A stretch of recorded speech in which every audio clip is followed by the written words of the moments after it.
Etorri 2025ko urriko osoko bilkura honetara eta lehenengo puntua aurreko baten onarpena da. Bi akta ditugu, batetik iraileko ohiko osoko bilkurarena eta gero bestetik urriaren ezohiko bilkuraren orduan ez dakit zerbait esateko dituko zuen. Ondo. Onartu izaten dugu bi aktak eta pasatzen gara bigarren puntura. Bigarren puntua izaten da aurreko plenoan erantzunen ezin izan ziren galderei edo erdizka geratu ziren galdera askariei horren berri ematea. Kasu honetan, aurreko plenoan 3 interbentzio ziren, Patxorena, Sarena eta Mikel Garaizabalena. Batetik, Patxok eskatzen dago, eskatu zaben, saiatzeko dekretuak modu regularragoan igotzeko. Azken finean justuak aurreko ohiko osoko bilkuran ekaineko, uztaileko eta abuztuko dekretuak pilatu ziren eta orduan, azkenen ostegunetik, ostialetik asteartea ez du ematen denbora larregirik dokumentazioa aztertzeko. Pleno honetarako azkenengo hilabeteko dekretua datoz, baina hala ere, alkatetzako administrariari eskatu diot astero da, astero gintzat joateko dekretuak horrengo primeko karpetara egoten, horrela zue bai izateko ikusgai eta behiteko egin behar dituzuen gatera. Bestetik, Sarak komentatu zuen, muntzaratzeko udal lokalen ito ginen gainean, denbora luzea daramatela lokal horiek ito ginekin, eta ordua dela, osazioa dela, konponbia emateko. Plenoan bertan aipatu nuen, azkenengo hilabetetan egindako lanketa desberdinak.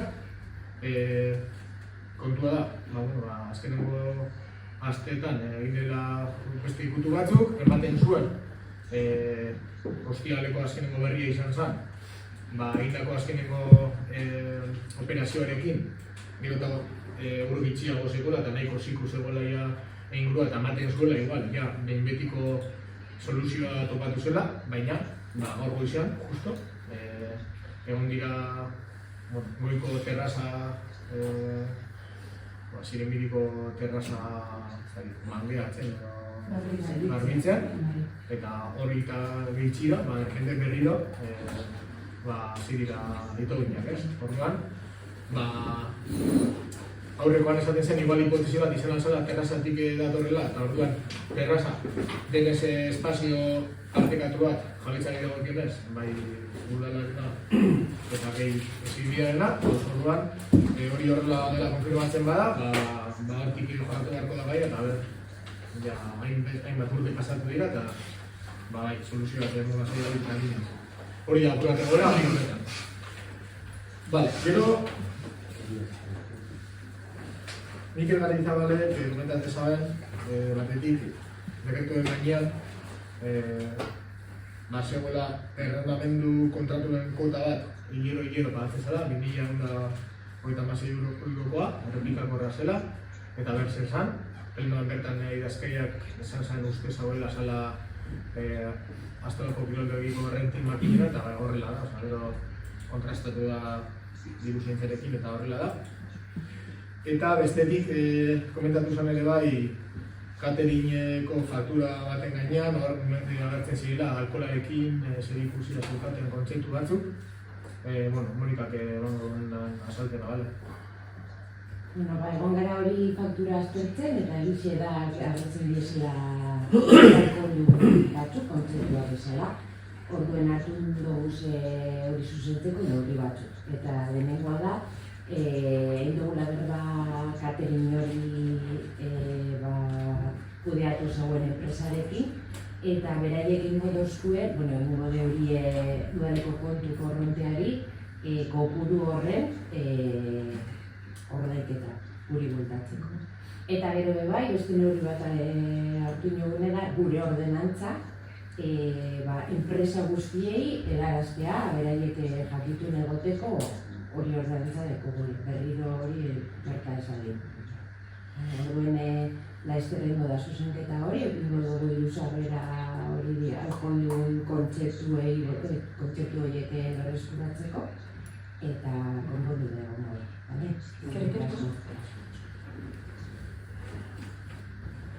Bale, eta gero beste eskari bat egin zuela Mikel Garaizabalaak izan zen,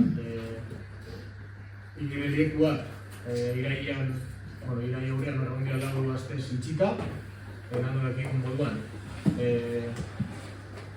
periodo horretan, piztinetako araztegi sistema berritu da,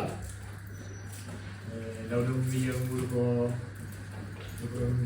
euroko inbertio bat izan da, igerilekun hobekuntzarako, eta horre plantatzen zen,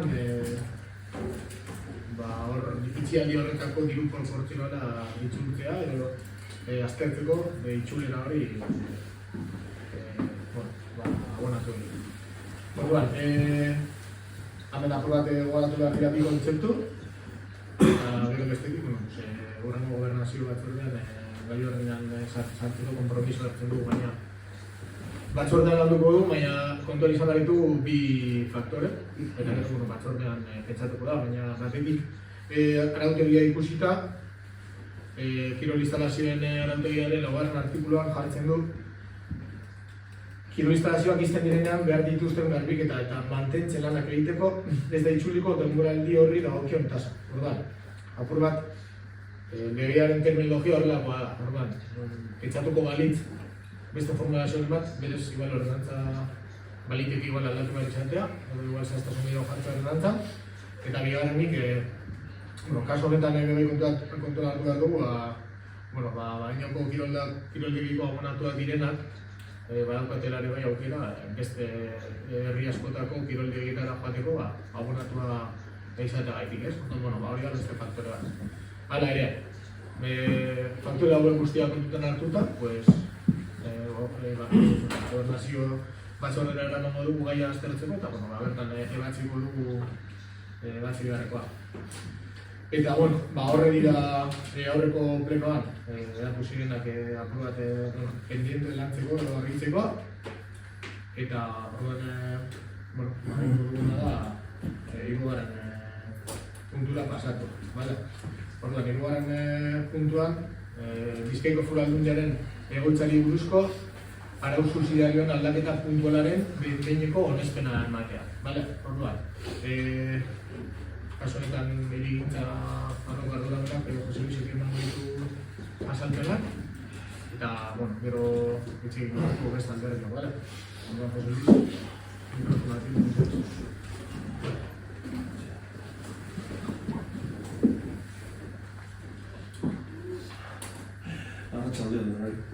Buenas tardes a todos. Bien, el tema de la residencia, aquí a nivel interno lo hemos tratado innumerables veces en el sentido de había dificultades para la ubicación, apartamentos, accesos, etcétera.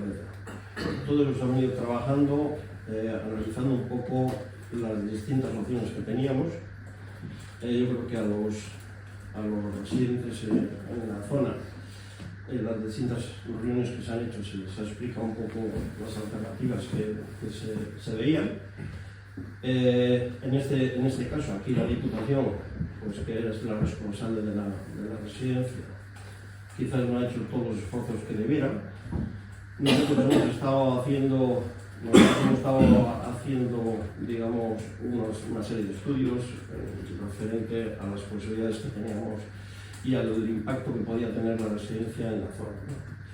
Lo explicamos en las últimas reuniones a los residentes, lo hemos explicado, insisto, internamente, y la salida inmediata, si queremos poner la residencia ahí, es hacerlo tal cual se ha explicado en la comisión última que tuvimos y en la reunión última que tuvimos con los vecinos.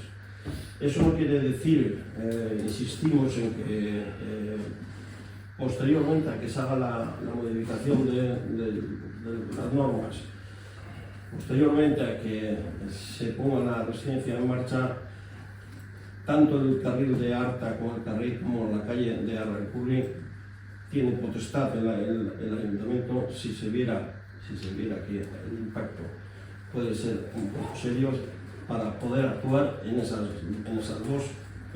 accesos.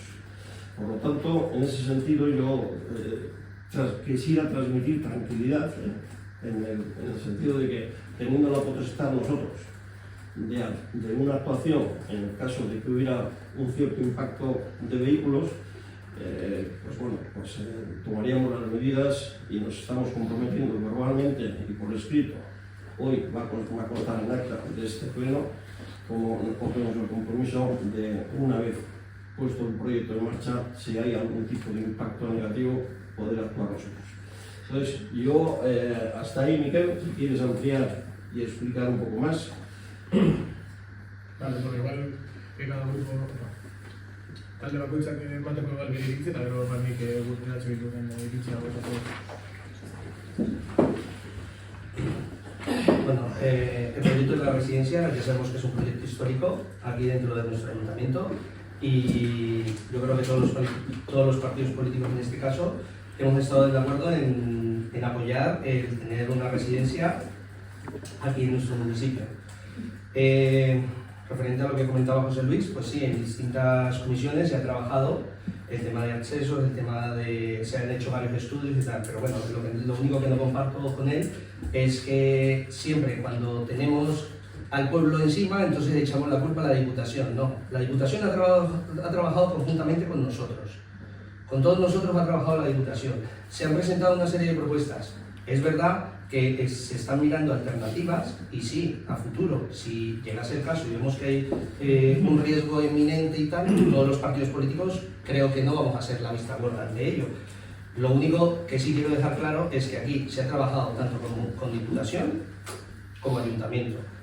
Entonces, lo único que nosotros votaremos a favor del cambio de las normas subsidiarias debido a que acondicionar en las normas subsidiarias el terreno donde va a estar ubicada y con referente con todos los estudios que se han hecho y con todo lo que hay, pues nosotros votaremos a favor.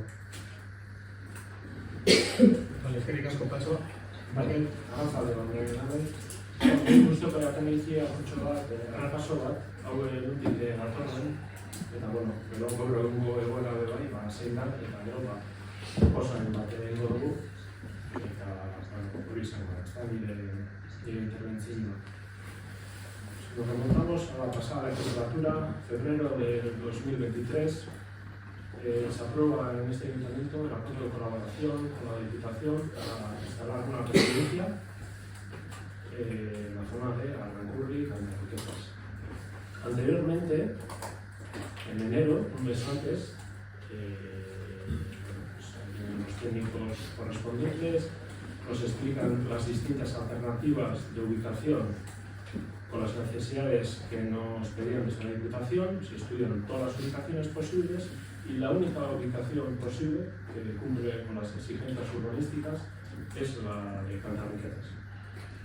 Se explica todo eso, acude en nombre de Bildu Mikel y tal, se llega a un acuerdo y se firma el acuerdo de colaboración con la Diputación.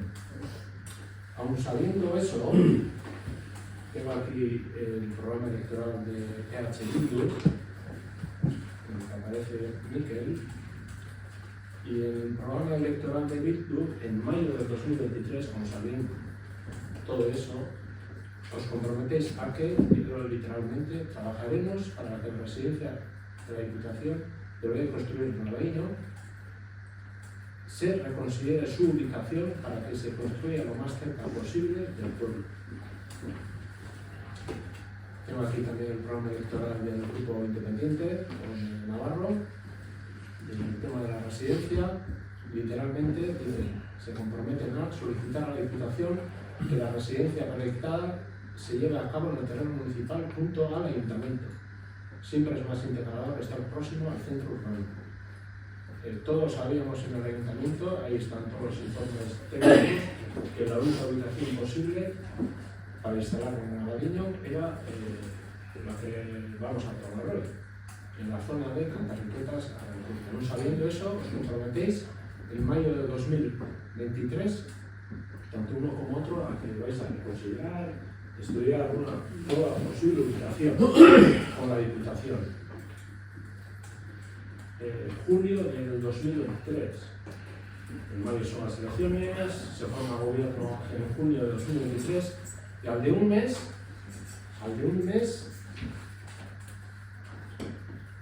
se aprueba la declaración de urgencia de la expropiación de los terrenos de Cantarriquetas.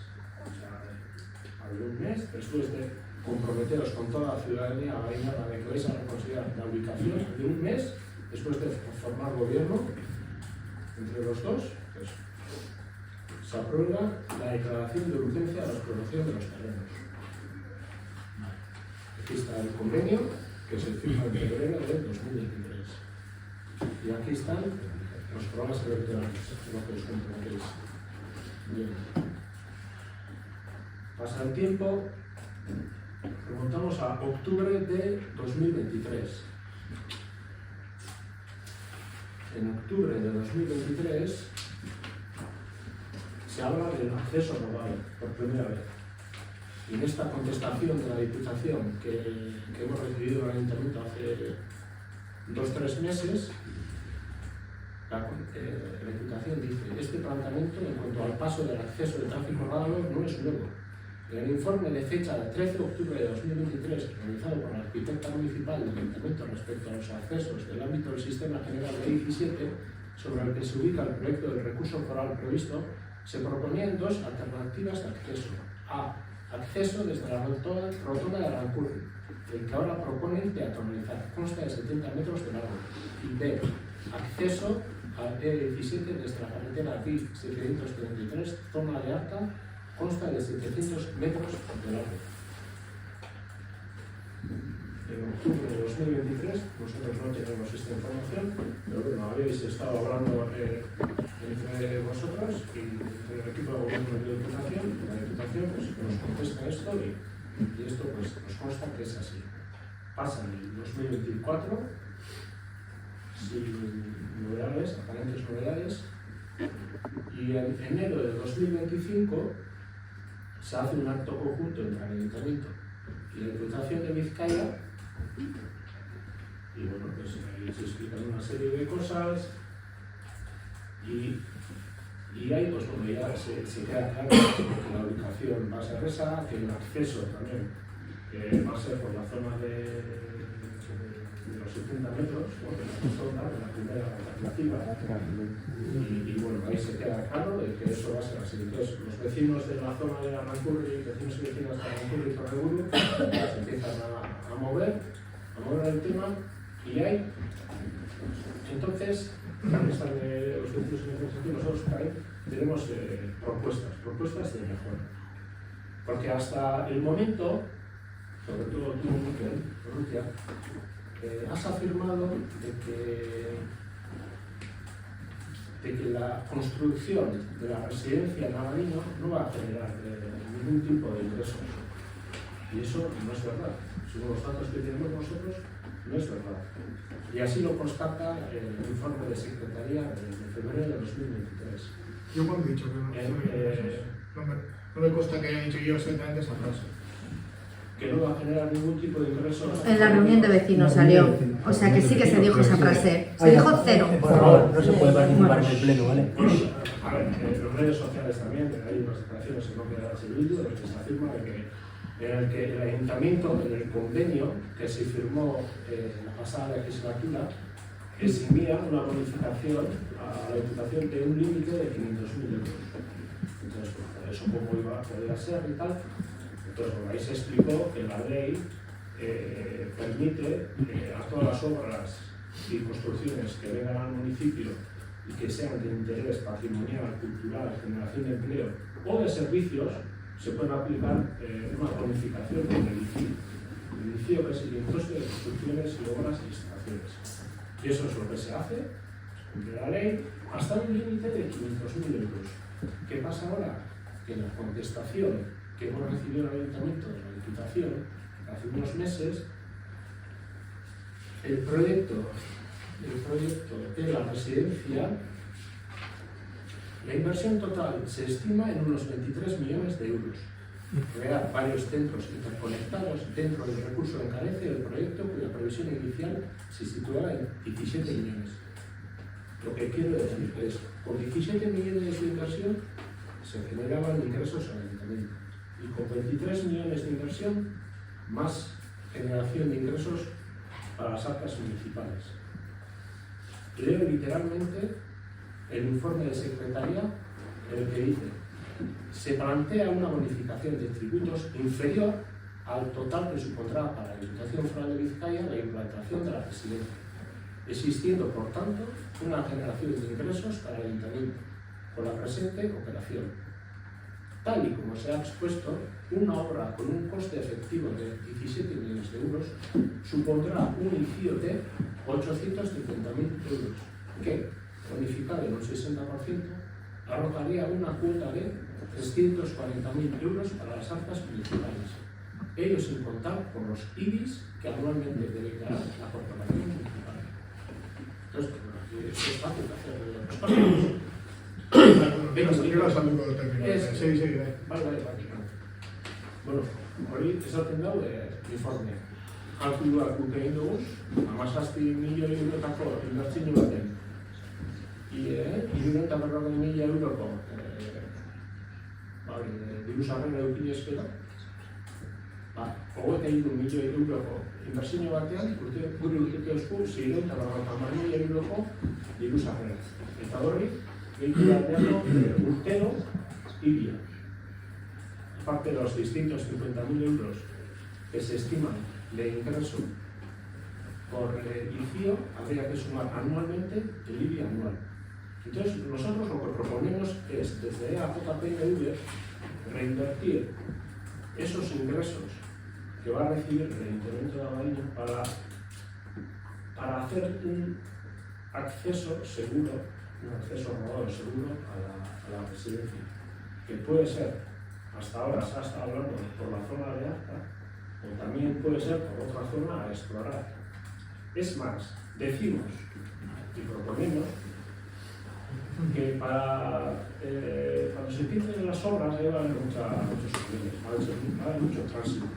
Entonces, el trazado que se utilice, que utilicen los camiones, que utilicen la obra, que será fuera de la zona urbana en la que ocurre, utilizar ese trazado de obras para cuando terminen las obras, acondicionarlo y ponerlo de una forma segura como acceso a la residencia. Y vamos a tener ingresos. Se ha estado diciendo que no vamos a tener ingresos. Vamos a tener ingresos, puede ser 650.000, 700.000, 520.000, no sabemos hasta que pase, pues no sabemos, pero vamos a tener ingresos. Vamos a reutilizarlo, vamos a hacerlo bien, que eso va a quedar para toda la vida.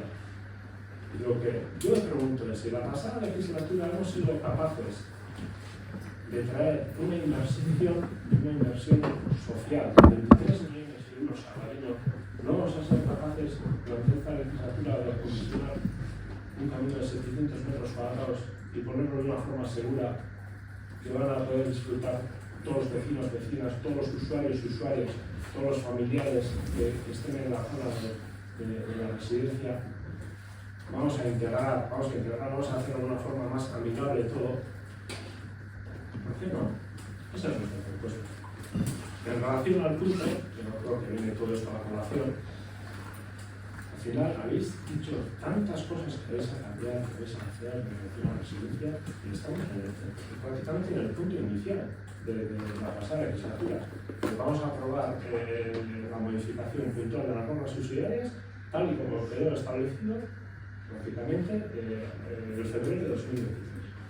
Tanto es un tema que viene de antes, que no es correcto echarnos flores, pero a ver, EAJPNV, junto al grupo independiente y el equipo de gobierno de la anterior legislatura, lideramos todo este proceso. Entonces, pues, estamos a favor, por supuesto que estamos a favor de que se haga la residencia del Valle y de que esto avance y que avance de la mejor manera posible. Y esa es nuestra propuesta. Revertir todos estos ingresos que va a generar la residencia y que está aquí, el informe de secretaría está aquí, está claro. Te escucharemos, Miquel, yo te vas a escuchar atentamente qué es lo que dices, pero esto está claro. Entonces, para generar consensos vamos a utilizarlos y esa es nuestra propuesta. En relación al punto, pues, estamos a favor. Bueno, oso ondo, eskerrik asko interbentzioan gaitik. Esan duzu zen hainbat gauza ez dira zuzenak, eta batetik gure lanketa eta gure iritziak plazatuko duz, eta gero hainbat gauza argituko ditugu. Batetik, EH Bilduren partetik lehenko legegintzako eran, esaten genuen, gure ustez, ez zela leku idealena erresidentzia bat egiteko, uste genuelako, ez dagoela trama urbanoan integratuta, eta ordutik hona egindako lanketa guztian, buruko min hori izan dugu. Bai, orduan, maila teoriko baten, ez da leku hori gonera baina, eta hori izan genuen. Eta esan genuen, saiatuko ginela leku hori, beste leku baten izaten. Eta horrela egin genuen, hau da. Gobernatzen hasita berehala, bulego teknikoarekin aztertu genuen, batetik hemen baina bizkonen egiteko aukera zeintzu ziren, eta ze beharko zen, zatik horre urarekin ere bai lanketa egin beharko zen, hori jorratu genuen, baita ere jorratu genuen multzaratzen, SRU esoldau parteletan, basegun urbanizazioetan barro, baina ere ulertzen genuen igual jorraz zintikela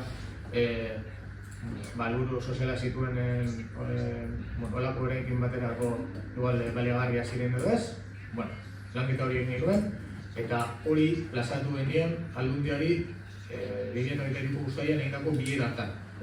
Aldundiak izan zigun, argi eta garbi, beraiek egitekotan hor egingo zutela, gainera bazegoela Next Generation funtsak zirela eta urgentzia puntu bat egiteko 2026ko bukararako iadena eraikita egon behar zen, eta beraiek horrekin segitzela eta ez egoela aukerarik inolako aldaketarik egiteko.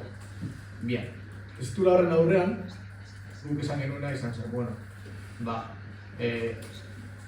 edo eserrez, edo hori.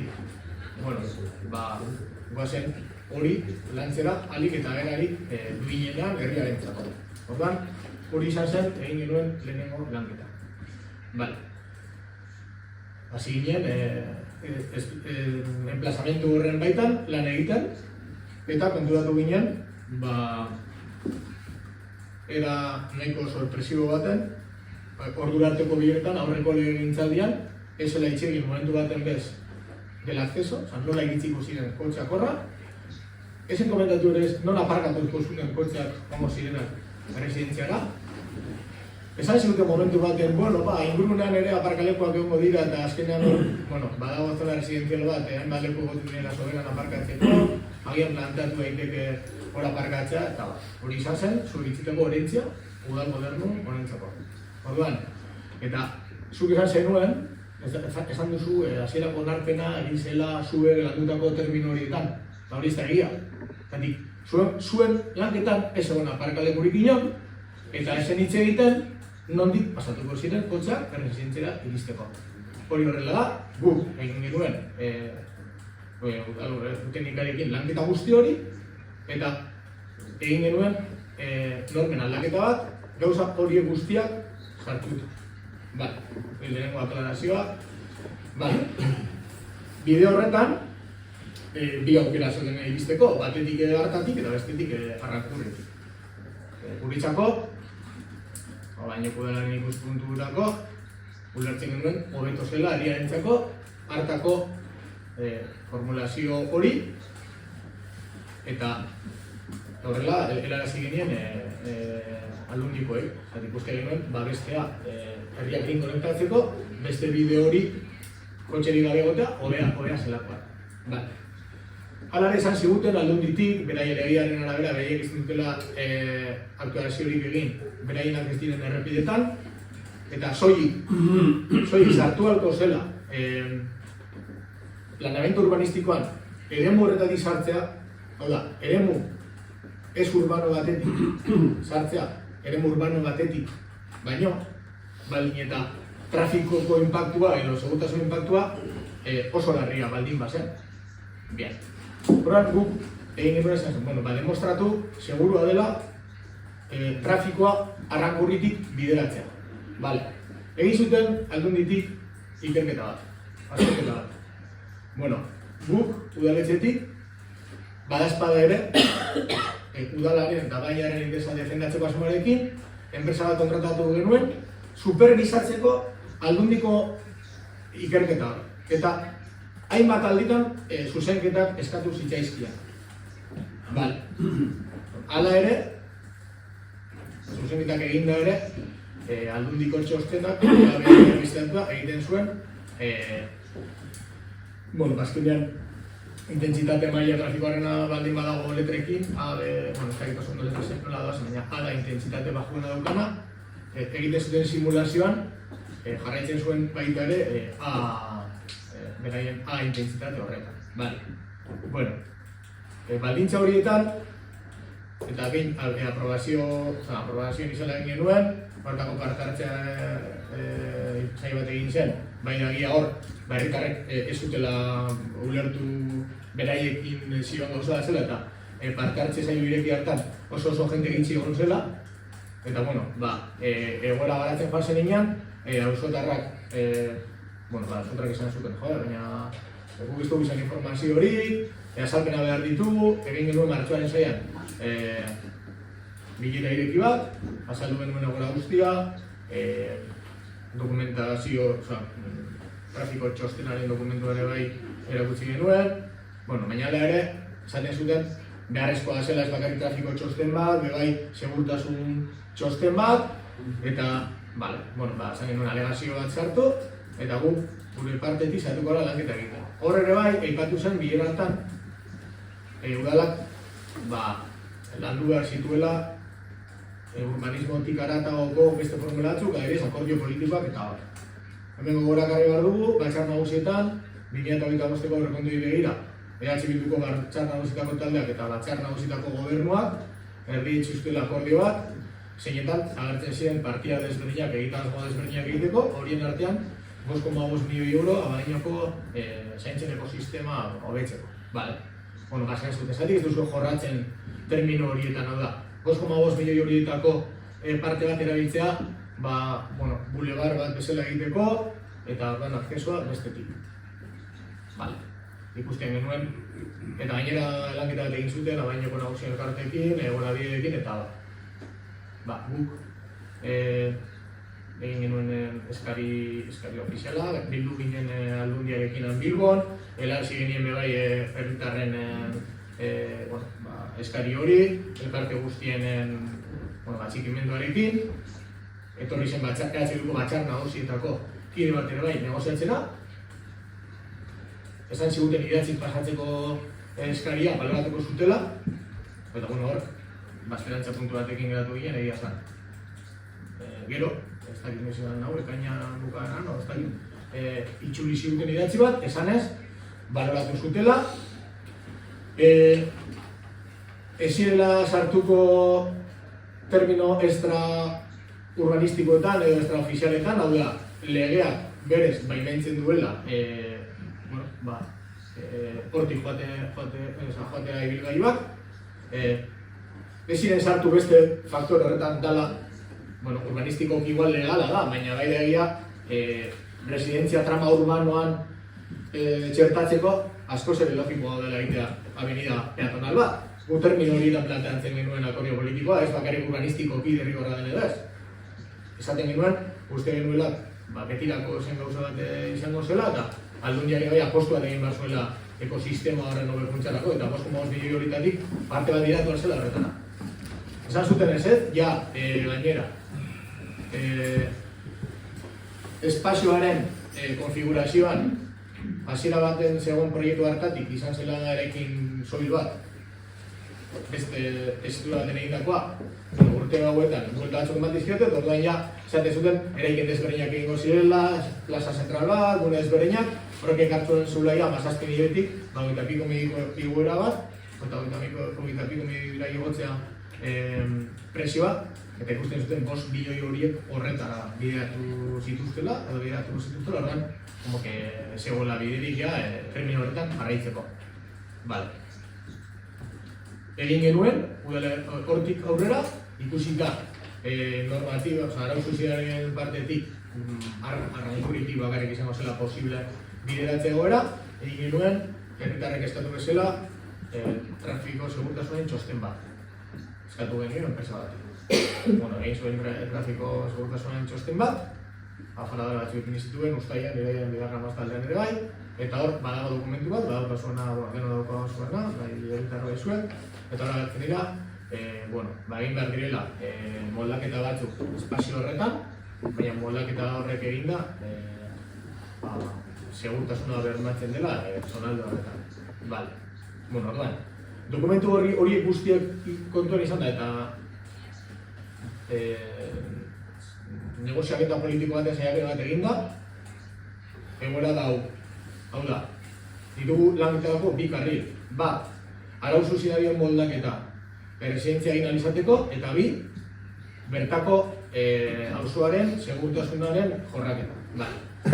Lehenko astean egin genuen bilera irekia txanportan, egon ginen alderdi guztiak egon bidatuta ere bai, eta bertan aipatu zuen apuratan guztia, auzotarrek beraien puntu batzutan beraien desadostasunak aipatu zituzten, batzutan txosten tekniko edo irizpide teknikoen gainean zalantzan jartzen zituzten hain da gauza, eta gero beste gauza batzutan, udalak ere bai egin alduela hemendik aurrera gehiago, eta apur bat, eskari desberdinak eta desadostasunak plazaratu zituzten auzotarrek.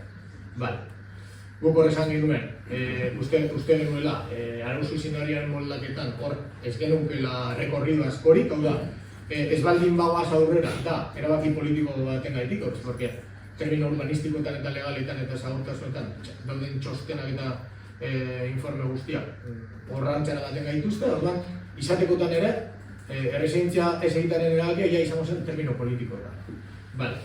Eta orduan, etxeko lan bezala udalarentzako geratzen zela jorratzea zonalde horren segurtasuna.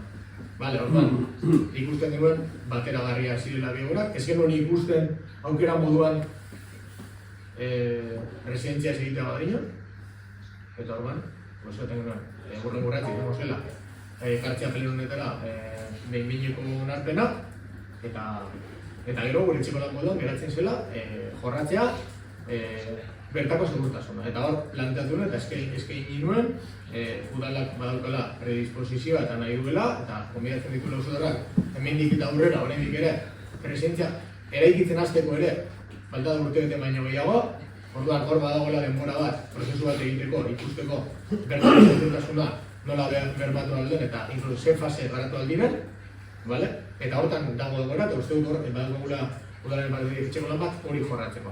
Orain, izioaren nahi dut argitu, nik esan nuenean, ez genuela diru, porque gente dice, porque con el licio vais a, en todas las obras hay licio, con el licio se va a lugar, tal. Hor bai da egia, guk izan dugun premisa beti izan dela, aurreko legegintzaldean, esan digun, obari hori edo excedentzia hori egin zitzaiela, orduan, izan dut buruan, izioaren bitartez ez genuela jasoko diru kopururik, baina zu izan duzun moduan, bai da egia, badagoela kapatuta puntu batera arte. Hori argitu behar dugu ondo, hau da, izioaren bidez, zenbat diru, baina kapatuta dago, eta orduan, kapazio horretatik aurrera etortzen den diru hori, aztertu aldare bai, esan dudan prozesu horretan, prozesu horretan, hau da, hemendik aurrera, auzotarrekin batera landuko dugun prozesu honetan, da beste elementu bat, bai gainean izan behar dugula. Eta hori hau konpromisoa, hemendik aurrera jarraitzea lanean. Gaur, bota duzu hemen, proposamen bat zuzenean, hau batzorde baten ere ez duzu proposamen, gaur egin duzun proposamen egin, Bueno, gaur egin duzu, beti moduan proposamen guztiak udal gobernu honek baloratu egiten ditu, eta handitik aurrera hori izango da beste faktore bat gogoeta guzti honetan kontutan hartuko duguna eta danen artean saiatuko gara bertako konfigurazioa alik eta berena izatea herri ikustu batetik. Más. Bueno, moduen argituta, ezta? Diru sarrerak egongo dizela, argituta. Bai. Itxaropenean mentekot, zute ados oskatu zenion. Bilduko gainontzeko urtuko zinegotzioekin, danok ados egon ginen, eta argi eta garbi biltzen dago. Bonifikazioa izango da 5.000 eurora arte. Hortik egorakoak jasotzen direnak, udalek zendako diru sarrerak argi eta garbi dole, eta oin ezaki urte egitean pasauta gero, onartzio, oso garbitzat jotzen dugu, hori kasu bat, beste gauza bat, hamen esan da, residentzia egin da gero, segun zer autoen asuntu, segun kasunaren asuntu hori, nik ez dut esan, eta gero esan dut, hementik eta residentzia, obra, martxan, aurretik, prozesu egin behar dugula. Ez dut esan beste gauzari, hori izan dut. Bueno, ahora que en tu intervención has comentado que una vez que se instale la residencia y se vea el flujo de coches, de seguridad y tal, pues luego en ese caso... Donde está pleno rendimiento es cuando se va a ver el impacto realmente. Nosotros creemos que hay que diseñar ahora. Ahora tenemos que pensar claramente cómo queremos que quede todo eso. Entonces, por eso lanzamos ahora esta propuesta. O sea, que los ingresos que se estiman que vamos a tener, viendo la problemática que hay, y no solo por la gente que vive ahí, o sea, por toda la vida, por todos los usuarios que pueden estar en la residencia, por todos los familiares.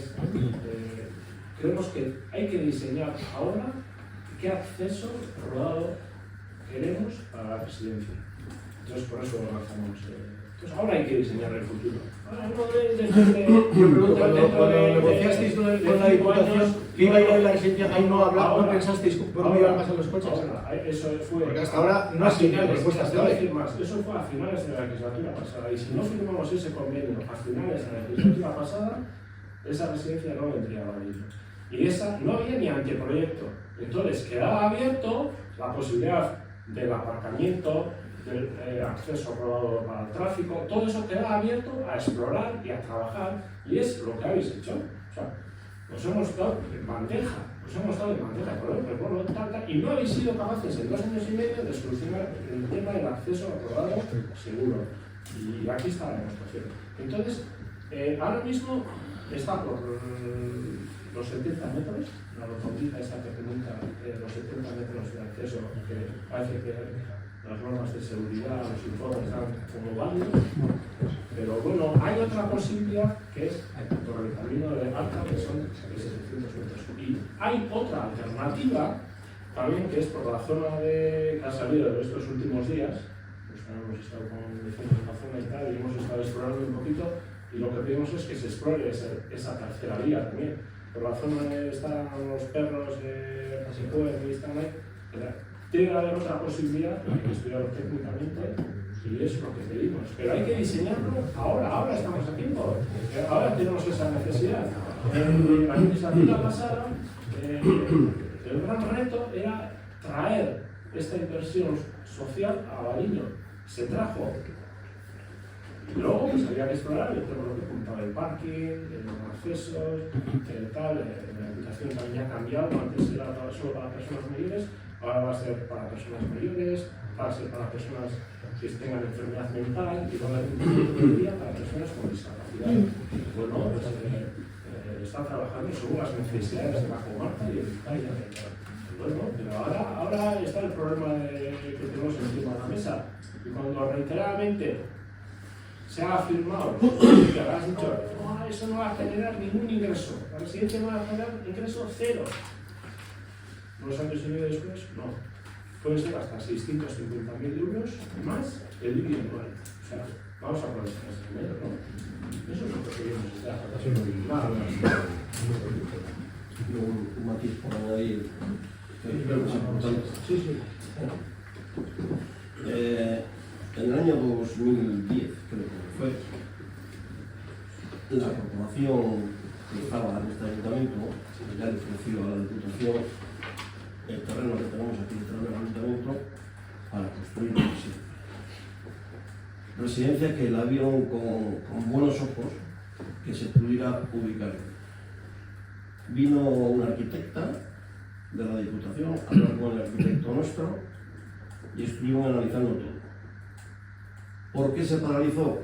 Se paralizó porque la crisis que había en los años 2008, 2009, 2010 y porque las residencias privadas se quejaron a la Diputación que sin ellos poder ocupar las residencias privadas, como coños iba a hacer la Diputación residencias públicas para que ellos tuvieran pérdidas.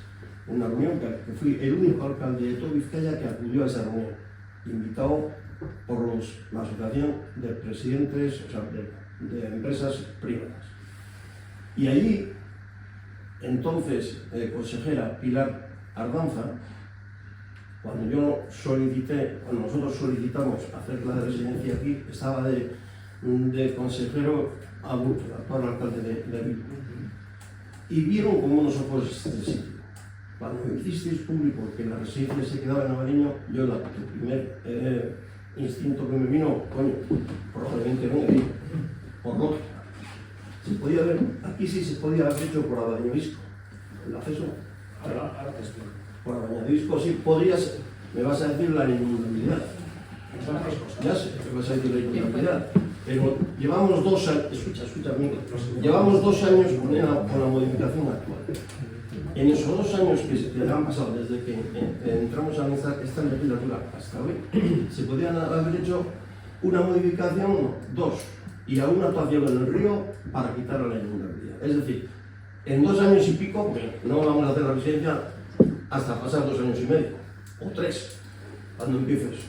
Y se podía haber hecho, si nos ponemos a trabajar recién entrado esta legislatura y decimos que la DICO tiene que venir aquí, pues quién sabe si no deciden venir aquí y le regalábamos el terreno. Sí, mira, te explico, O sea, que ese es labor, porque Ya, el pasado están para ubicarnos, pero un poco corto. Bueno, sí, Hay que ver el tema de los terrenos detrás del ayuntamiento. Programa de necesidades de la Diputación.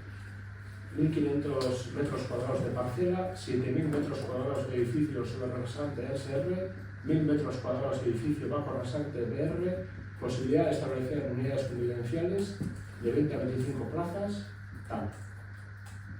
Esto eran las exigencias que tenía la Diputación a todos los municipios, o varios municipios del Duranesado, porque no solo estaba hablando con Navariño, estaba hablando con otros municipios.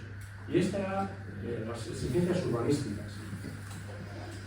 De la parcela aquí de atrás, como debilidades, dentro del informe técnico, claro, tú no estuviste en esa legislatura, pero de tus socios sí. No existe posibilidad de ejecución directa, redactar y aprobar modificación puntual de las normas subsidiarias, comprobar el estado de las instalaciones, acceso provisional desde el puente existente, acceso provisional hasta ejecución del puente a Bañovisco, un carril de doble sentido, todas las debilidades y problemas que había. Urbanización de un tramo de calle, en contradicción con proyecto de petrolización de la plaza San Trocar, puente a Bañovisco adscrito a operación integrada en condicionantes de URA, zona inundable, condicionantes de URA, sin posibilidad de ubicar el centro de día de discapacidad dadas las dimensiones de la parcela. O sea, no cumplía ni las dimensiones, ni el tema de inundabilidad. El informe se estudió esta posibilidad y se estudió la posibilidad de Muchara. Otra parcela que está en Muchara no daba las exigencias urbanísticas. Y todo eso lo sabe Arturo Alcalde. Aún así, en el programa electoral decía lo que decía, y bueno, tú pues igual no sabías, José Luis, toda esa información y comentasteis esto, pero bueno, esto es así, aquí lo tengo y os puedo pasar en papel o como queráis.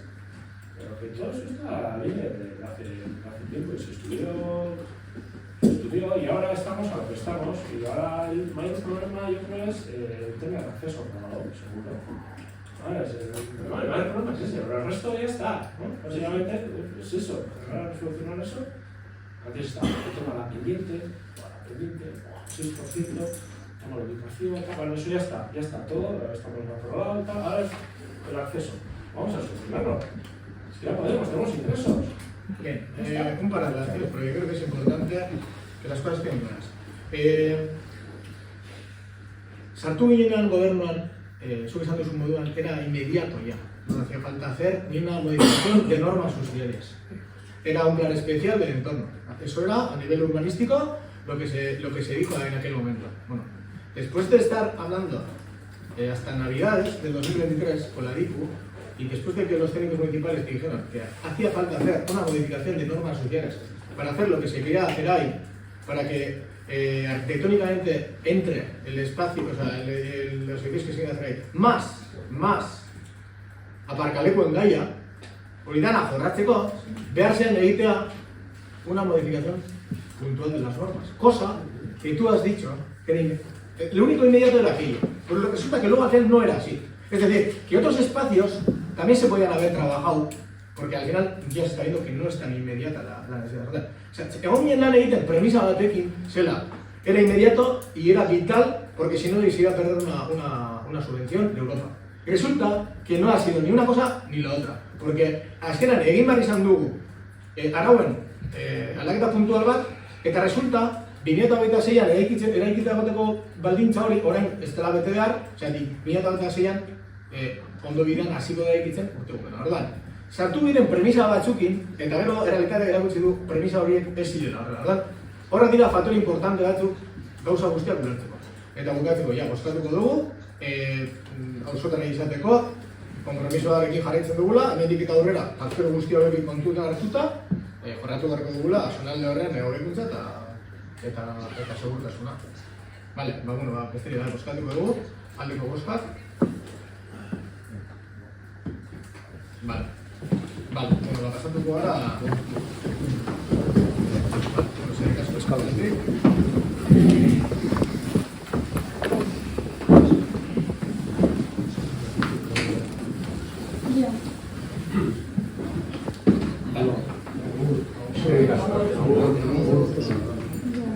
Vale, pasatzen gara, laugarren puntura, trafikoko ordenantza. Bueno, hemen trafikoko ordenantzari dagokionez, gogoratu behar dugu. Gaia makinako aparkaleku arazoa helburuarekin. Lanketa luze eta sakon bat burutu dula baineko udaletxetik. Abiatu genuen prozesua dula borket eta piku, egin zen enpresa batekin ikerketa bat, ezagutzeko apu bat. Gaia makinako aparkalekuen tipologia desberdinak, datuak desberdinak eta bat. Eta hori egin zen diseinu bat, batetik dauden aparkaleku kopura hobeto edo era eraginkorrago batean erabiltzeko traino makinako bizilagunen eta bainoko bizilagunen arrastasunen aldetik, eta baita ere, helburua zen komertzio eta ostalaritza, herriko tokiko komertzio eta ostalaritza, alde nenean babestea eta aldaldi mazen ere, hobetzea egoera, ezta? Hori horrela izanik, proba pilotu bat jarri genuen abian, ekainaren hasieratik, 50.000 euro ere inbertitu ziren hainbat aktuazioetan, makina barria, softwareak, pinturak, kontrola egiteko gailuak eta abar. Vale, eta pasatu da denbora bat, hainbat hilabete pasatu dira, egin da ikerketa bat, eta ikerketa horren emaitzak jaso ditugu. Emaitza horien gaku nagusiak errepasatuko ditugu, batetik erabilpen maila, goilarren gunena goizez altua da eta arratsaldezia orokorran altuagoa. Horrak erakusten du batetik, espazioaren efizientzia aldetik ondo dagoela diseinatuta. Ondoren, orokorran aztertutako gune guztiek ematen dituzten datuak gutxira nahiko beretsuak dira, hau da, aparkatzen duten egoiliarren kotzen 70% artean Traine Matinako bizilagunak dira, badago beste 5%, Traine Matinako bizilagunak direla, baina garajea dutena, hau da, aparkatu alko zuetena garajean, ez dela aparkatzen. Eta gero badago beste 10% inguru bat, baineko beste kauso batzuetatik datorrena, orduan ikusten dugu baineko beste kausoetatik datozen biztanle egiten duten presioa edo intentsitatea sortzen dutena, bestela garrantzi handikoa. Eta bestetik baita ere, tau edo gotaren makinen jarraipena egin dugu, eta ikusi dugu zonalde berdean, erabilera gutxi bagera dela 10.000 bailuko edo goizean eta arratzaldeko kanpanaketan, eta karo, goita piku plaza daude, ezta? Orduan hor bai, egiten duen osaketa da, hori goita emamarzen dela.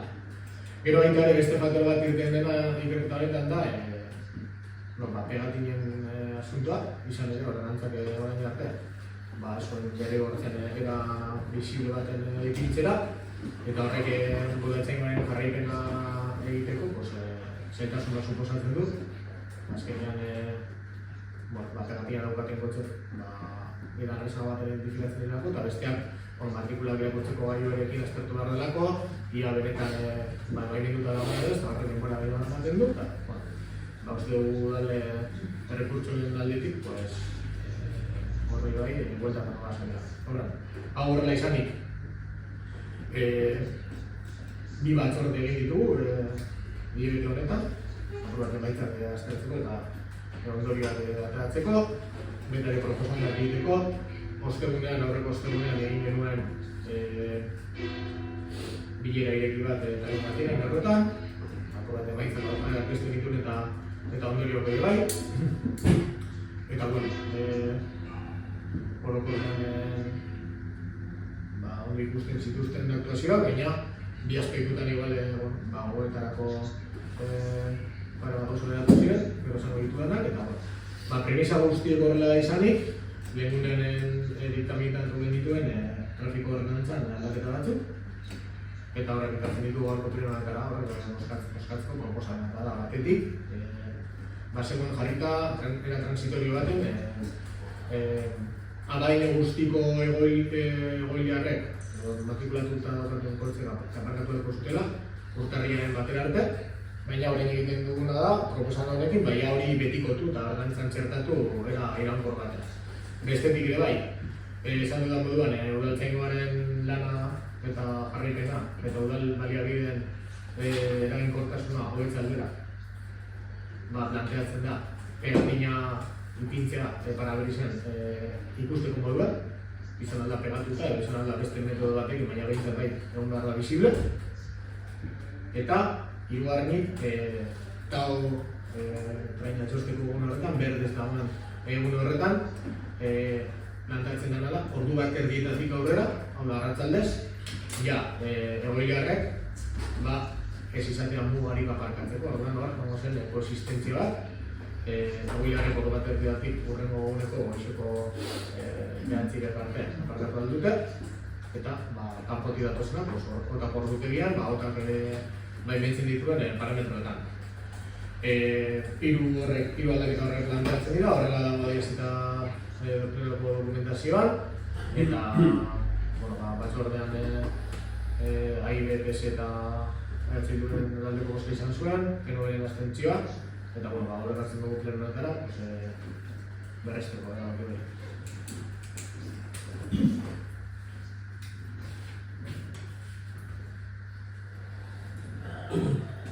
Bueno, nosotros vamos a votar a favor de la ordenanza, viendo todos los datos que se han reflejado dentro del aparcamiento de Traine Matinan, pues estamos de acuerdo en ello.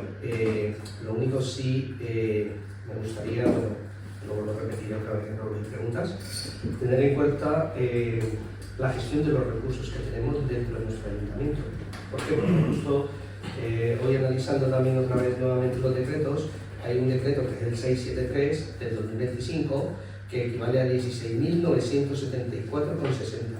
Habla de un estudio de aparcamiento, ¿vale? Eso se comentó que sí iba a ser, pero es que claro, que en febrero del 2024 se han gastado 9.000 euros también por un aparcamiento de Jata, que yo recuerdo que en esa comisión de urbanismo lo dije, que había que tener en cuenta lo que iba a costar, o sea, que no es ir haciendo estudios, por hacer por estudios, no. Hay que saber realmente a dónde queremos ir y dónde queremos llegar.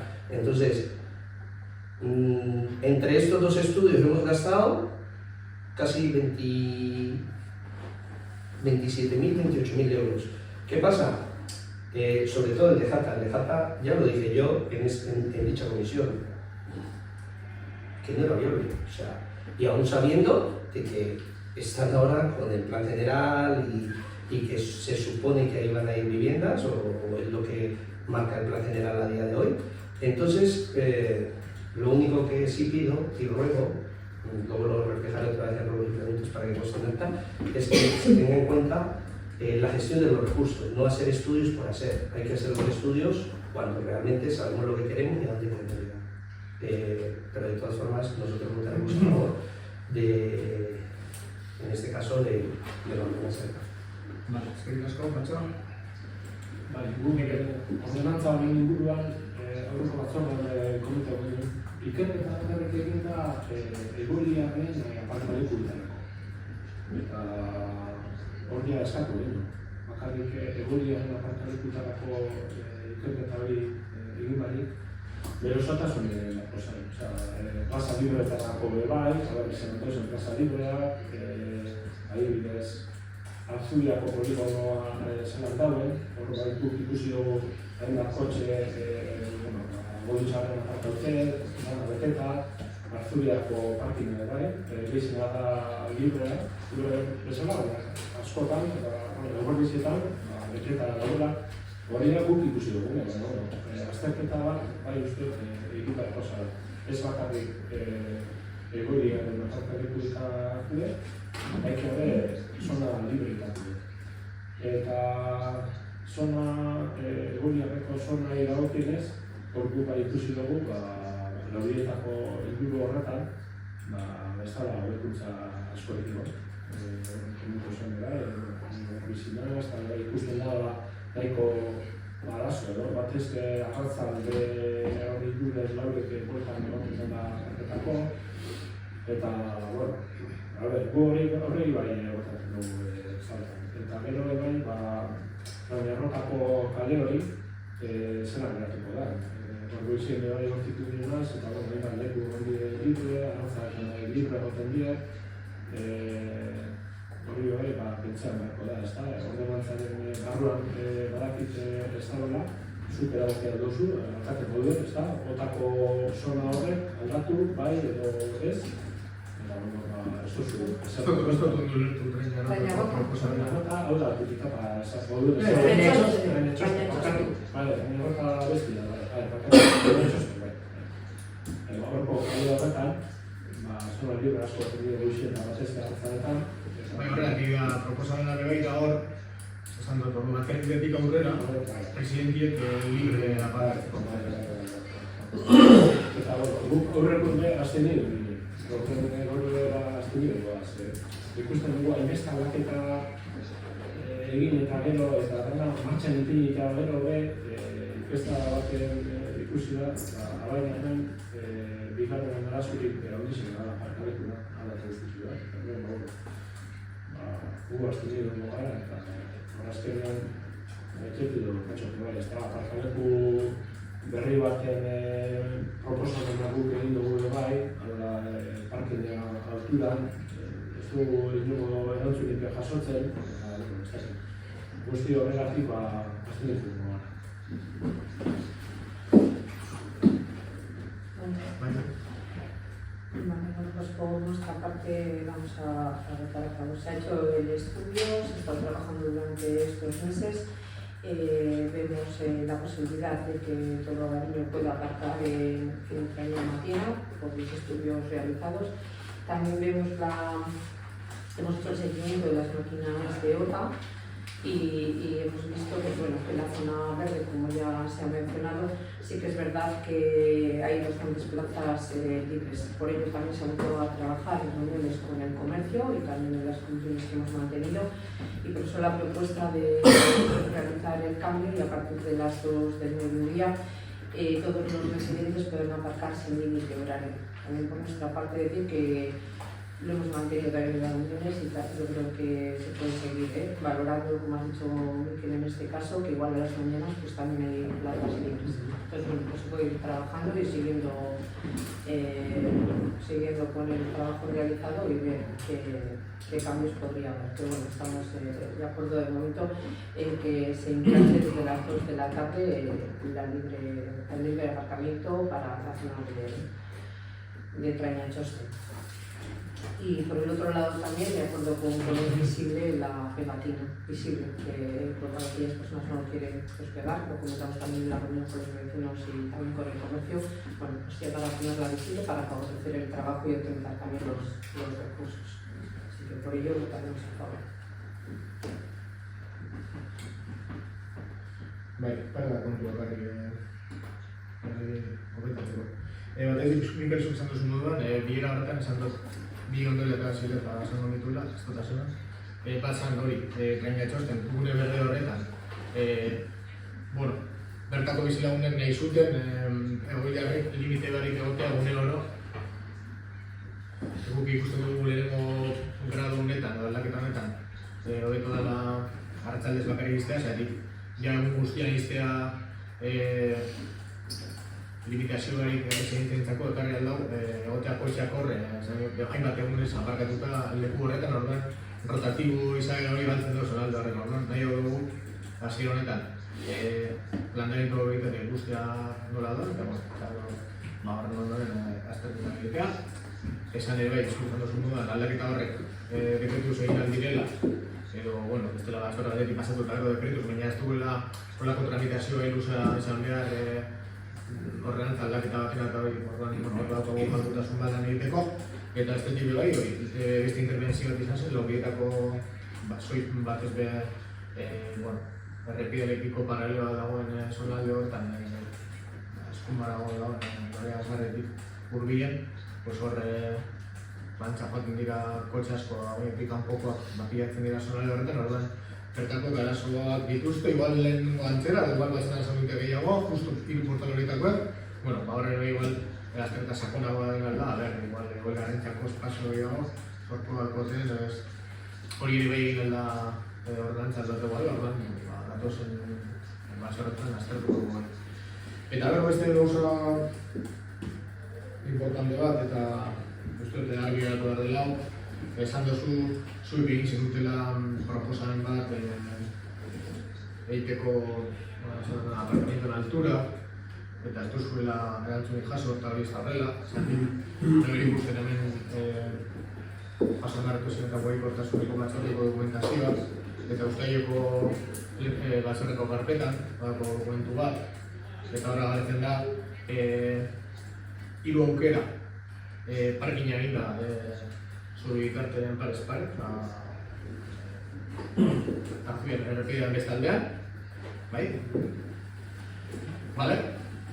Bostuen dola 6.000, la ronda 2.000, eta iku ronda 6.000 euroko rekontuekin, ronda 40 plaza, ronda más, eta hori geratzi. Eta gero dago beste bat, dokumentu berdinak eta jartzen du parkinen altura. Según presupuesto, 2019, horko balioekin, agertzen 113 plazas, 2 millones de euros. Enpresa horrek, dudala kontratador enpresa, emandako dokumentazioan, hori agertzen da, ekonomiko bi, beste balio batzutan kokatzen gara, eta gero aparte, beste aspektu askogatik, izan alda irizgarritasuna, izan alda segurtasuna, eta erabertako kontzeptuarekin, teknikari desberdinak izaten digute, ez dutela ikusten nire inorare aukera hori, guk apur bat, daukago ikuspuntu hori gai horren gainean. Gai horren inguruan, parkin naturako horrekontu aventura, teknikoak esan gotzuen, zuk eskatzen dituzu. Zentzu Aurrekontuen inguruen guk beste sistema bat proposatu dugu. Ikusten baduzu errenteriako parkin naturan, abordeko zuen informazio lana, eta beste sistema bat da, plakak bitartez, ipintzen dizena. Berai, horrekin enpresakin kontatu jarri dira, horretan dia duten enpresekin egin bera enpresa duten. Ez du jaso hori, niño. Bardeko zu nintzaio eta Jaso bat. Ez jaso ez, hordeko zu? Zenbaki ez da, zelan aktulatu hori, zelan, ez hori ez da plan. Nahi baduzu informazio igarri bat, eskatu aliako lanketa behin teknikariari pertsonalak batera, eta zarkera. Hori ez da. Atzi guztor beste oso nago dara, hori ez da. Bale, hau estan da, boskatuko gara. Ordan, trafiko gobernantza aldatzeko proposamenen aldeko boskak. Azten txibak. Bale. Azatuko gara horrengo puntua, Kabaieko udalaren eta Gerian elkartearen arteko hitzarmena ekartzen dugu pleno honetara, aurreko plenoan boskatu genuen esperientzia abiaraztea hitzarmena jorratzeko eta oingoan ekartzen da hitzarmena bera, landura batzordean, kultura batzordean landura eta harmonikatzen emango zuzenera. Baita kultura batzordearentzat bai osoko bilkurarentzat, proposamen hau aurrera eramateko landu den dokumentazioa aurkeztu dugu. Argitu beharreko zenbait puntu, baina ez ditugu nabarmenduko. Bat, bulego teknikoa egindako txostenean argi eta garbi adierazten da ez dagoela Trañaerrota kaleko beko solairuko 2, 4, 6 eta 8 zenbakietan dauden lokalen erabilera aurreikusten duen dokumentaziorik datozen 10 urteetan. Aipatutako lokala ez da erabiltzen ezertarako hirigintza lagapen bidez eskuratu zenetik. 2. Gerediaga elkarteak hartuko duen espazioa udal jabetzako baju osoaren erdia baino ez da izango. 3. 100 urte uholde arriskua duen eremu bat da. Eta datu horrek batera ezin egiten du lokal horietan etxebizitza dotazionalak egin ahal izatea. Horretarako, Trañamatiako uholde arriskua arintzeko urarekin egin behar dugun proiektuaren bigarren fasean egon beharko genuke. Horregatik guztiagatik, osoko bilkura honetara ekarri nahi dugu Kultura Kontseiluan gehiengoz onartu den akordioa. Gerediaga kultura elkarteak gure udalerrian gutxienez 25 urtez lan egin ahal izatea ahalbidetuko duena.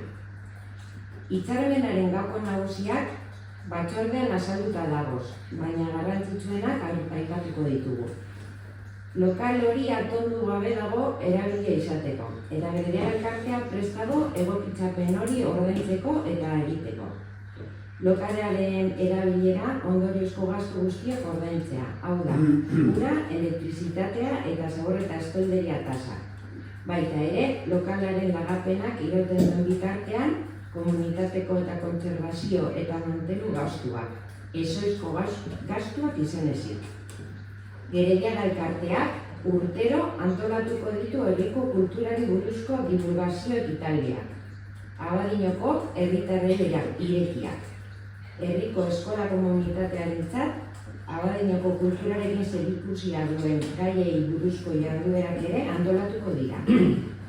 Gonbidatzen zaituztet pasada larun batean, naizek gauzortzian argitaratu egin duen erreportaia irakurtzera eta bideoaren azalpenak entzutera. Bertan azaltzen da oso ondo Gerediaga elkarteak egiten duen lanaren garrantzia. Beno konturatzeko egitasmo honen dimensioa eta jabetzeko Abadiñoarentzat ohore bat dela maila honetako ekimen bat gure herrian kokatzea.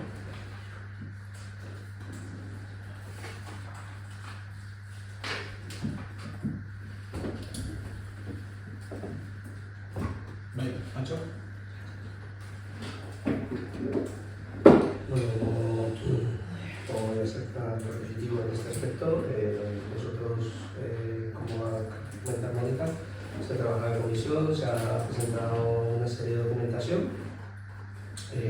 Yo lo que sí quiero hacer hincapié es en el informe que solo se ha habitualmente aquí, lo dice claramente que aún así la fase 1 y 2 sigue siendo una zona inundable para la ejecución de cualquier tipo de vivienda, sobre todo de las es un informe técnico que hay aquí dentro de nuestro ayuntamiento, está condicionado con URA, está por escrito, está la mancha de inundabilidad 10, 100 y 500 años, que es lo que queremos llegar con todas las actuaciones que se harán a futuro, y pues ahora mismo nosotros vamos a votar a favor por un proyecto real, que es lo que tenemos encima de la mesa.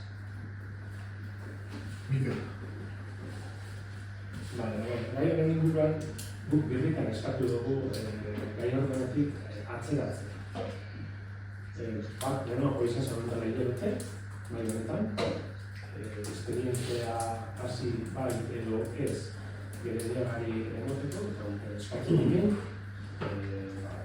puntua atzeratzea. Zehaiz eskatu behinen orduen, eskatu behinen Iraiak 17ko kultura batzordean zabaldu zelako aukera etxe bizitzak instalatzeko lokal proiektak. Orduen guk batzorde horretan, Iraiak 17ko batzorde horretan esan genuen lokal horretan sustituira etxe bizitzak eraikiko zirenik ez genuen jakin, lokal bestea zabala gortuko. Eta artxibo bat etxe bizitzak instalatzearen artean, nahiago genuela etxe bizitzak herriarentzat horrela izan zelako. Hau baino egin inkestan dut, erutzen da etxe bizitzak alazetik larri izan da herritarez.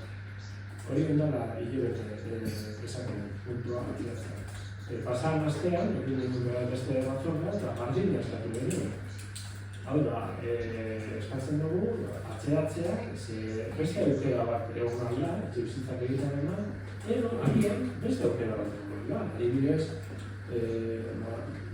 Abainoko talderen bat sozial egiteko aukera, emakumearen etxea, biblioteka, gazteleku, eta 2022ko maiatzean, Mikel, zuen taldetik hori eskatu zenuen. Lokal horietan, emakumeen etxea, biblioteka edo gazteleku bat egitea. Orduan guk esaten dugu, Abainoko eragileekin, Abainoko herritarrekin, Abainoko kirol edo kultur taldekoekin bate egon da euren premiak ezagutzeko eta hor lokal horietan itxipean dena gota usturteako zer egino, zer egin aldan, gurek zer esaten dugu, egon da, gogorreka joko baten bat, hori da beste galdera bat, ez bakarrik etxe bizitzari. Etxe bizitzan oso garrantzitsua da, beste aukera hori da, esploratu ahalko zen, baina ez da enenik esploratu. Ez dalako borondatik, politikorik egon gure ustez, horretik. Eta etxe bizitzaren horre ezikabie etxe bizitzak egin, guk eskatzen duguna da artxibo, informe teknikoak zehatzak egon daitezela esaten horre ezin dizena. Guk esaten duguna da, gerediagari lokala iztea, gaur sinatzea, gaur onartzea hitzarmena edo zamalazetan onartzea, ez da denborarik. Beste urte hor gutxik egon da ero. Baina hilebetean, da zentzatzen da moduen formabia praktika, hilebetean pita. Begin duzu. Pita. Ez du durantzen. Aztertu beste aukera batzuk etxe bizitzana, edo beste kultur talde, kultur taldeek eukina daren premiak horre egiteko, edo etxe bat, emakumendako etxe bat, edo oteka gazteleku. Ez da, inongo esplorazioek egin. Gari, hilebetean, birritan eskatu dugu, ez duzue egiten, gaur konta, eskatzeko dugu. Vale, Educa. Desde nuestro grupo también queremos manifestar que nuestra desconformidad con la decisión de ceder los locales municipales a Gerediaga en Cartea durante los 25 años. Ya lo expusimos con anterioridad y tal como hemos señalado en anteriores sesiones, pues entendemos que antes de proceder a esta cesión era necesario esperar a mantener la reunión del Departamento de Vivienda del Gobierno vasco, que es mañana, lógicamente, y conocer si dichos locales se podría realizar un estudio para hacer viviendas dotacionales o no, y siempre teniendo en cuenta ese informe previo de vivienda y también solicitando el imprescindible informe de URA. Por lo tanto, porque entendemos que es una zona todo abaniño, esto no es inundable, eso ha quedado claro ya en varias ocasiones, pero es verdad que se han hecho actuaciones y bueno, yo preferiríamos esperar al informe tanto de URA y pedirlo además, tanto para ceder el local a Gerediaga en Cartea, lo mismo que si sería a viviendas dotacionales, que primeramente habría que ver si el estudio que daría vivienda también es favorable o no es favorable. Lo dejamos encima de la mesa. Tenemos esa posibilidad, tendríamos esa reunión con el Departamento de Vivienda y bueno, a partir de ahí podríamos hacer las siguientes valoraciones que lleguen. Pero asimismo, también lo dije en anteriores ocasiones, lo dijimos el Grupo Abanico Independiente de Riac, que deberíamos de realizar desde el Ayuntamiento un estudio sobre los locales que tenemos municipales disponibles, cómo está su estado y sus posibilidades, usos, y también con el objetivo de ver qué necesidades tiene la ciudadanía. La ciudadanía puede tener diferentes necesidades que tampoco hemos contemplado, tanto para uso social, cultural, juventud, mujer, etc. Estamos en abaniño a falta de locales municipales, algunos con necesidades también de reforma, y bueno, pues esta sería también una oportunidad para valorar y para poder dar ese uso a la ciudadanía. Por ello vamos a seguir votando en contra. Vale. Bueno, Óscar, vale. Alde con Óscar. Aurka con Óscar. Vale, pasatzen da gaurreko puntura. Pasatzen da gaurreko puntura. Alkatetzaren puntua.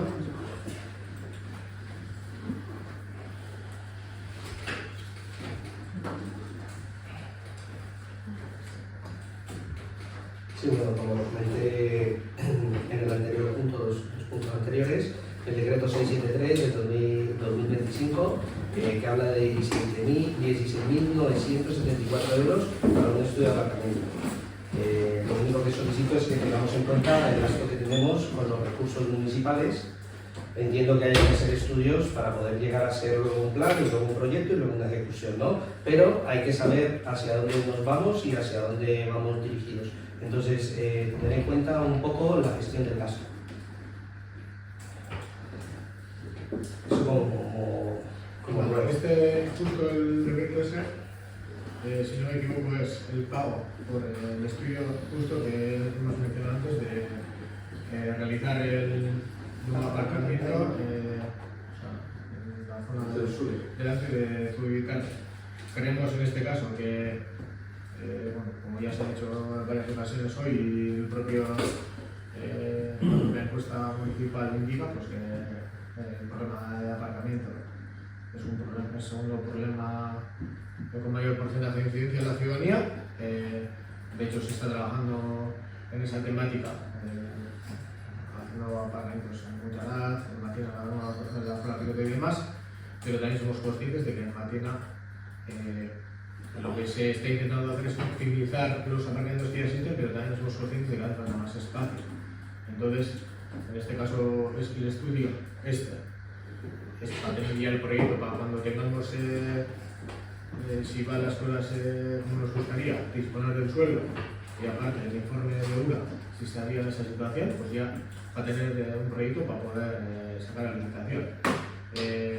Y luego lo que has hecho antes, el otro estudio, la de lo de Jata, pues bueno, ahí al final el objetivo también era un poco, pues de una manera más igual simple y para dar respuesta más de manera a corto o medio plazo.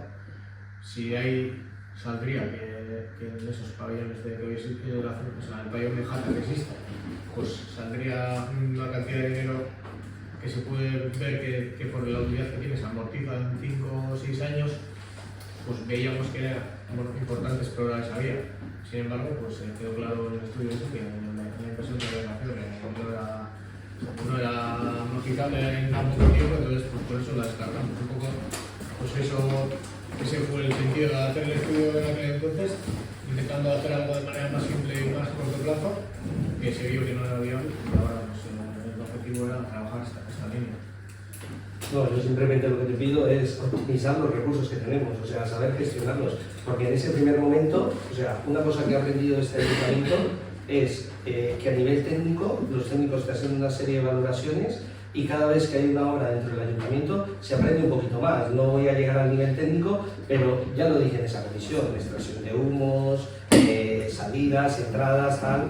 Entonces, luego vendemos en sitios, es que lo veo, entrando coches y saliendo coches, eso queda muy bonito de cara al público, pero nos hemos gastado 9.500 euros en ese entonces lo único que te pido es que tengamos en cuenta los recursos que tenemos y saber cómo los utilizamos con proyectos reales. Y es eso lo único en este problema. Vale, Vale. ¿Decreto algo más? No, el decreto no tengo. Vale, luego se pregunta. Vale. Ahora, haciendo un punto de las calles. Luego me preguntas, dentro del polígono Olivario, sí voy justo en la tarde antes de venir aquí al pleno, me comentó un vecino el otro día, resulta que cuando sales del polígono, esa calle es nuestra, claro, está llena de zarzas, está todo muy dejado, y nosotros como ayuntamiento ahí tenemos que prestar un servicio, creo yo. Y luego, en el tema de la señalización, justo cuando sales, vienes en dos carriles y justo cuando bajas te encuentras con un stop, pero a la contra, de frontal, que es por donde están entrando los camiones. Entonces ahí hay un riesgo puede haber un riesgo de colisión, entonces quiero que se valore y se mire ese tema, sobre todo el tema de la señalización a la hora de entrar dentro del polígono.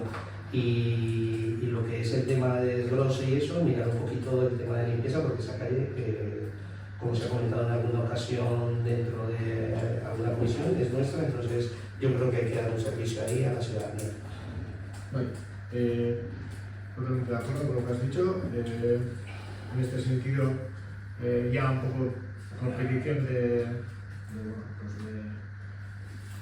en su momento de las personas que trabajan ahí, y luego aparte también pues algún vecino de la zona también nos pidió pues, hacer una reunión ahí in situ y evaluar la situación. En este caso fue José Luis, con el técnico municipal y el propio vecino. Se identificaron una serie de actuaciones, pues lo que costó un poco, ¿no? Tema desbrozes, hierbas, tema pintura viaria también, ese problema, tema señalización, entre otras cosas. Entonces está identificado, se ha hablado ya por la jardinería para que vayan a la zona en las próximas fechas y aparte al final pues quedamos el mantenimiento de esa zona. El técnico municipal está en la contratación de la limpieza, de la pintura viaria, sobre todo es eso, la zona del fondo es más peligroso. Y vale, pues está identificado y intentaremos arreglar las próximas fechas un poco el entorno. Vale, luego tengo un ruego que nosotros por parte del ayuntamiento, hay una empresa que algunas veces lo hemos hablado, ha solicitado un permiso para instalarse aquí dentro de Abadillo. Llevamos prácticamente casi más de medio año y la empresa todavía no ha podido. Se han presentado todos los informes dentro del ayuntamiento, claro, se ha enviado en este caso al gobierno vasco y a salud. Entonces, lo que sí solicito nosotros por parte del Ayuntamiento de Abadillo, ya que se va a instalar una nueva empresa aquí, va a generar una serie de puestos de trabajo, que nosotros como Ayuntamiento mandemos a la Diputación algún tipo de requerimiento, sobre todo en los dos últimos escollos que faltan, para hacer un poquito de presión nosotros como Ayuntamiento, ya que se va a instalar la empresa aquí. Entonces, es eso, más que nada lo hago como un ruego que nosotros como ayuntamiento enviemos una carta de la oficina técnica preguntando sobre ese expediente, cómo está, porque si se queda ahí igual puede pasar un año y entonces pues eso es un Vale. Sí, pero estaba a falta de eso, de la Sí, sí, de porque estuvo sí. aquí con el Sí. técnico, además estuve yo con él. Claro, sí. Vale. Bueno, y por último, como ruego,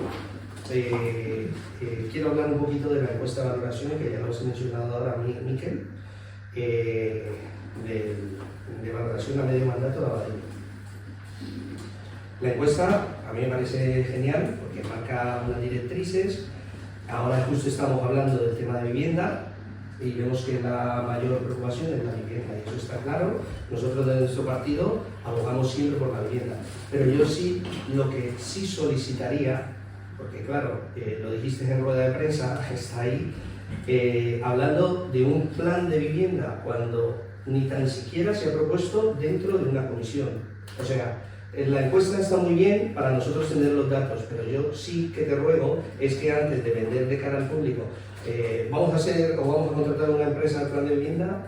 Primero, esto lo tendríamos que hablar en comisión, lo trabajamos ese día en la mañana, pero en ningún momento nos diste ninguna información de una encuesta, de hacer un plan de vivienda con una empresa externa. Eso que estuvimos en la mañana y no lo escuché. Entonces, en alguna ocasión, y con el tema de Herediana, lo he dicho yo, primero tendríamos que tener en cuenta, en este caso, el estudio de metabolismo demográfico de vivienda que tenemos dentro de nuestro ayuntamiento. Ese estudio nos ha marcado unas necesidades que va a tener Abadiño a futuro con el tema de vivienda. Segundo, no somos un municipio tensionado de vivienda, porque nos lo ha marcado el estudio. Tercero, tendríamos que tener un plan de vivienda en el cual, que es lo que acabas de decir, y es una buena idea, pero sí me hubiera gustado escucharla dentro de esa comisión antes de salir a la rueda de prensa, porque yo muchas veces lo he demandado aquí. Porque ese plan de vivienda, ¿qué nos va a demarcar? Nos va a demarcar la idea, en este caso, viviendas dotacionales, viviendas sociales, ¿qué tipo de vivienda queremos para nuestros ciudadanos y ciudadanas de Abadiño? O sea, ¿qué tipo de vivienda? ¿A dónde queremos llegar con la vivienda? ¿Qué cantidad de vivienda vamos a necesitar a futuro? Entonces, teniendo eso, entonces automáticamente podríamos comenzar a gestionar realmente la vivienda en Abadiño, teniendo un plan de vivienda, comenzando a trabajar en este caso con el gobierno vasco, para intentar marcar nuestro municipio, si es un municipio tensionado o no, o empezar a trabajar para que se lleve eso a cabo. Entonces, teniendo todo eso, vamos a tener más recursos, vamos a poder ofertar una vivienda digna, una vivienda social, que es por lo que habla el Partido Socialista en este caso, y unos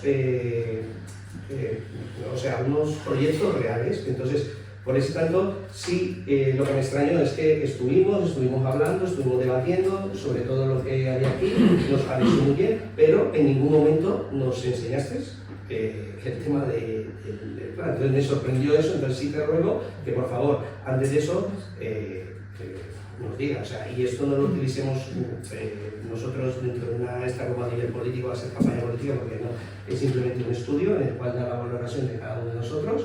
Y me parece genial porque está muy bien, vemos las necesidades que nos está marcando la gente y eso es lo que tenemos que tener en cuenta para trabajar todos los grupos políticos que estamos aquí.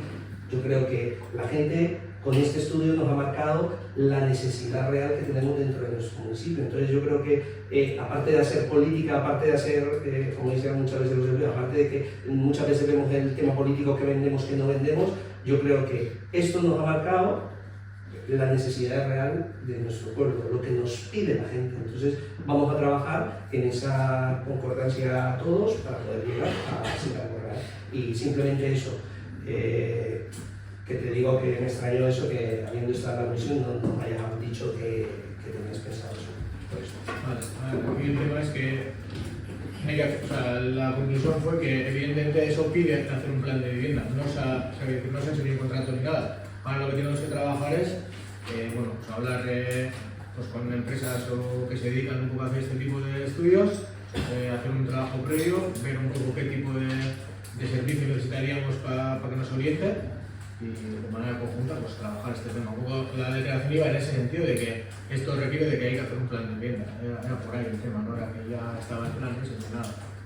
Vale, pues está claro, estamos de acuerdo, hay que trabajar ese tema. Luego lo único, bueno, lo iba a comentar mañana en la comisión de Hacienda en este caso, con Arias y estuvimos hablando de que se iba a hablar del tema de la perspectiva de género dentro de los presupuestos. Entonces, como no hemos podido tener la oportunidad de tener una comisión, sí, lo que te pediría mañana es que por favor me des información sobre cómo va el proceso de la empresa, porque eso en nuestro grupo es muy importante, ya que hemos hecho la propuesta, ya sabemos que hay que trabajar, que no es de un año, de 2, de 3, pero sí por lo menos tener un poquito de información de, oye, la empresa va de este paso, esto, pero simplemente como una crítica constructiva y para saber cómo vamos, porque eso, en parte, como es una propuesta que he traído encima de la mesa, es uno de los condicionantes para el próximo año nosotros votar a favor de los presupuestos en este caso del ayuntamiento. Entonces, quería saber qué se...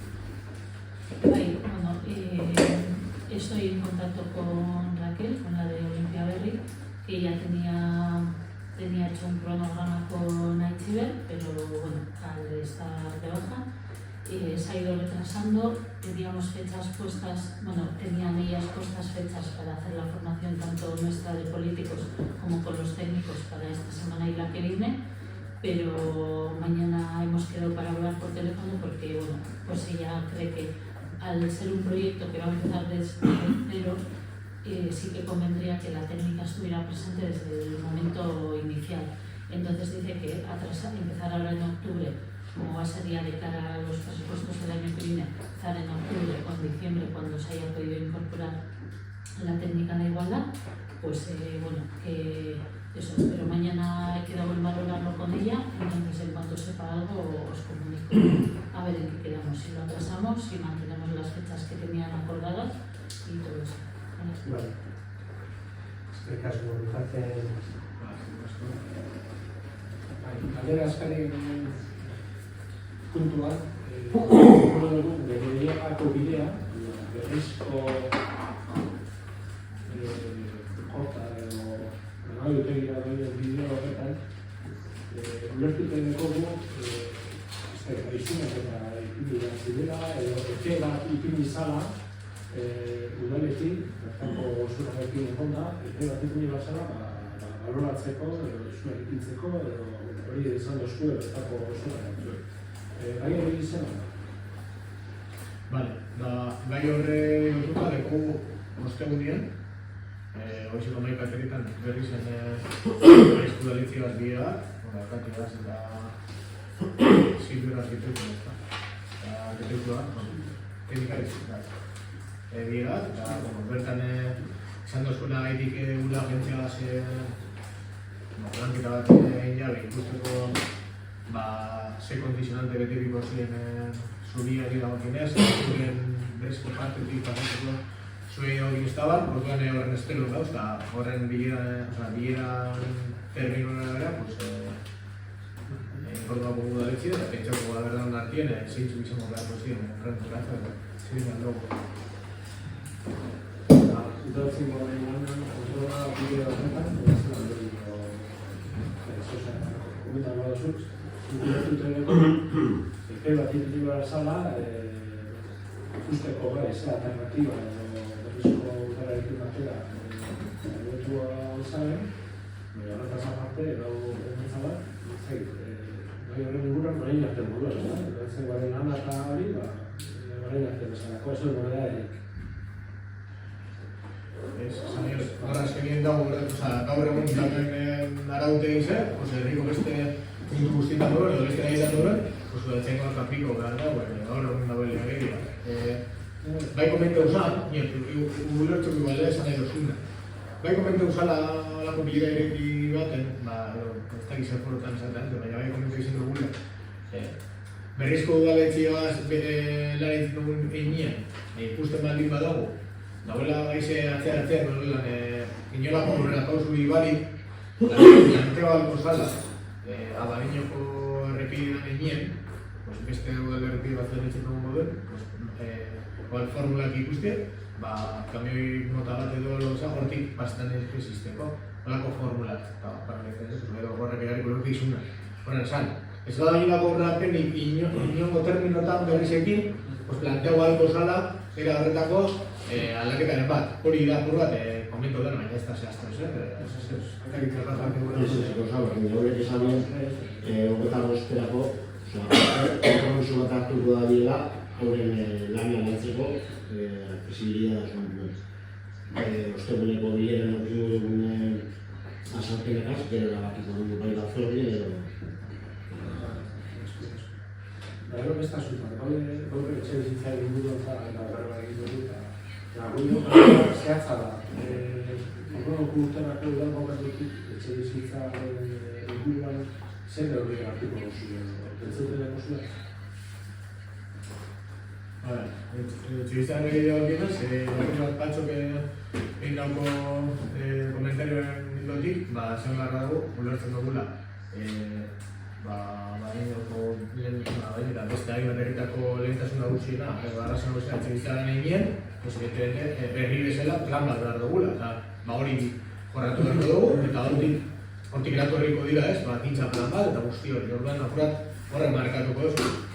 Orain arte, legegintzaldi horretan, hainbat gauza egin joguz etxebizitzaren arlotik, baina bai da ez dauzela lan plan baten barruan sartuta, edo ez dauzela betik eta urte batzui begira, urte bat duzien egin aldien ekintzak ez, horren.